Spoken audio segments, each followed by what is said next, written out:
jika Anda ingin dibebaskan dari penyakit-penyakit ini.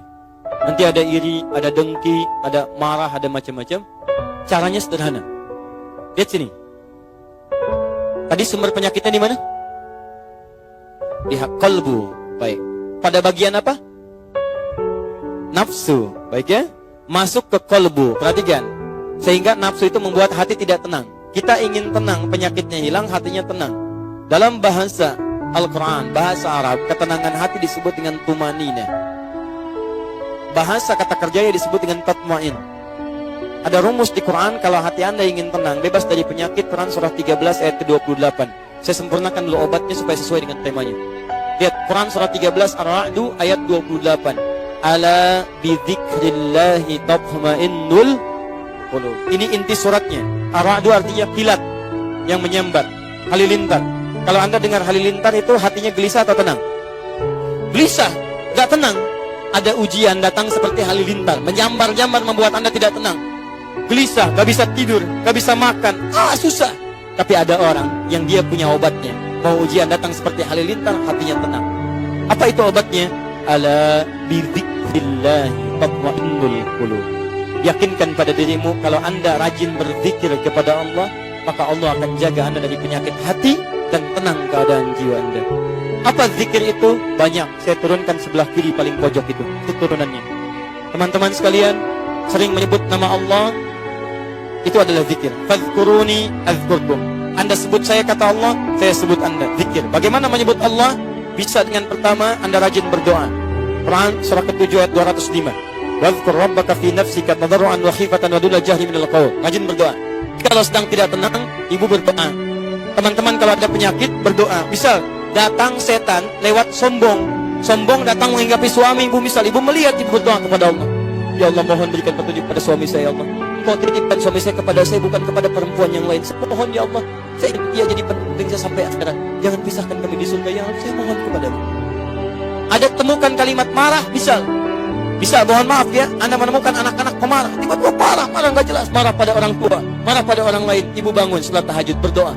Wadhkur rabbaka fi nafsika tadarruan wa khifatan wa duna jahri minal qaul. Minta ya Allah, Engkau jadikan ia ya Allah dalam rahimku, aku yang kandung ia ya Allah, aku yang berikan ASI, papahnya yang berikan dengan peluh keringat ya Allah, segala hal untuk mohon ya Allah, jangan pisahkan kami ya Allah di akhirat. Setelah tidur anak ibu tatap wajahnya, tatap satu-satu, lihat bagaimana di kehidupan dunia bersatu. Bayangkan ketika di akhirat dipisahkan. Kalau sudah melihat wajahnya, kalau Anda ingin berdoa khusyuk untuk keluarga, sebelum berdoa coba malam-malam bangun, lihat satu-satu wajahnya, tatap. Saya di rumah satu tempat, kira-kira di surga satu tempat lagi tidak ya? Lihat bareng-bareng, satu-satu loh. Ya Allah, suami saya, ya Allah, anak saya sekarang berada bersama saya. Tapi apakah di akhirat kami bersama-sama atau tidak? Begitu selesai Anda lihat dan berdoa kepada Allah, ya Allah, mohon hilangkan sifat-sifat buruk dalam diri kami ya Allah. Jauhkan kami dari segala kemaksiatan, jauhkan kami dari godaan setan, dekatkan kami dengan ridha-Mu ya Allah. Mohon ya Allah, minta doa. Kedua, dekatkan diri Anda dengan Quran. Ahli Quran itu akan dijaga oleh Allah dari godaan setan. Ingat baik-baik, ahli Quran. Dan Quran ketika disebutkan di Quran disebut dengan zikir. Quran surah ke-15 ayat ke-9. Wa nunazzilu minal Qur'an wa nunazzilu minal Qur'ani ma huwa shifa. Itu Al-Isra, Quran surah 15 ayat ke-9-nya. Inna nahnu nazzalna dzikra wa inna lahu lahafidhun. Kami telah turunkan Al-Quran sebagai zikir. Jadi kalau Anda rajin baca Al-Quran, Anda sedang berzikir. Saya sarankan, usahakan minimal Anda baca Quran, teman-teman sekalian. Ayo hatamkan. Kalau bisa bagi.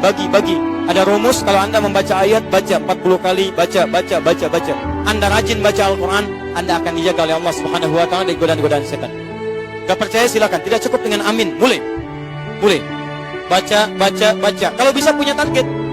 Yo, hari ini misalnya saya mau khatamkan surat A. Dalam 1 bulan ke depan saya juz amma khatam. Kalau kita punya target, nanti pekerjaan kita terukur. Sama dengan bapak kantor, kan ada target. Ibu dengan mengelola nafkah dari suami kan punya target. Sekian saya keluarkan hari ini, besok sekian. Jadi kebanyakan orang malas baca Quran karena nggak pernah punya target. Saya tanya pada Anda, jujur jawab pada hati Anda. Berapa target Anda baca Al-Quran hari ini? Berapa ayat? Berapa surah? Jangan-jangan sampai siang ini nggak punya rencana baca Quran. Ya bagaimana Anda dilindungi oleh Allah? Karena kalau Anda tidak mendekat kepada Allah. Itu poinnya. Ini, kalau mau tingkatkan lagi, menghafal Quran. Penghafal Quran dijaga langsung oleh Allah Subhanahu wa Ta'ala. Dan ayatnya akan menumbuhkan obat pada jiwanya. 4 kali disebutkan di Quran surah ke-54. Ayat 17, ayat 22, ayat 32, ayat 40. Walaqad yassarnal Qur'ana lidzikri. Kami telah mudahkan Al-Quran sebagai zikir bagi pemiliknya. Zikir. Untuk diingat, dihafalkan. Kalau sudah hafal, maka ayat Quran yang menjadi syifa dalam kolbunya. Perhatikan, obat hati, syifa. Turun Quran surah 17, ayat ke-82. Wa nunazzilu minal Qur'ani ma huwa syifa wa rahmatul lil mu'minin. Syifa. Penutup, kalau Anda belum rajin menghafal Quran, belum banyak membaca ayat-ayat Quran, maka yang terakhir, saya akhiri, rajinlah dalam memperbanyak sholat kepada Allah Subhanahu wa Ta'ala. Karena sholat adalah puncak zikir kita. Sholat puncak zikir, karena sholat menggabungkan doa. Dalam sholat ada doa, dalam sholat ada takbir, dalam sholat ada tasbih, dalam sholat ada Quran, dalam sholat ada hafalan Quran, dalam sholat ada istighfar. Karena itu ketika Allah meminta Nabi Musa sholat, disebutkan tujuan sholat sebagai zikir. Quran surah ke-20 ayat ke-14. Innani anallahu la ilaha illa ana fa'budni wa aqimis salata li dzikri. Saya Allah, tidak ada Tuhan yang layak disembah kecuali saya, sembah saya. Bagaimana cara menyembahnya? Tunaikan sholat sebagai zikir kepada saya. Jadi ibu, bapak, maaf ya, kalau saat kita diminta sholat, Allah tuh tidak butuh dengan sholat kita, kita yang butuh. Di antara manfaat sholat, menghilangkan penyakit-penyakit hati. Di antara manfaat sholat, menjauhkan kita dari setan. Di ketika Allah minta kita sholat, kita diminta sehat. Sehat hatinya, sehat keadaannya, jauh dari setan. Saking sayangnya Allah, makanya dibuat hukum wajib. Saking sayangnya Allah, sebab kalau tidak sholat banyak celakanya. Jelas ya?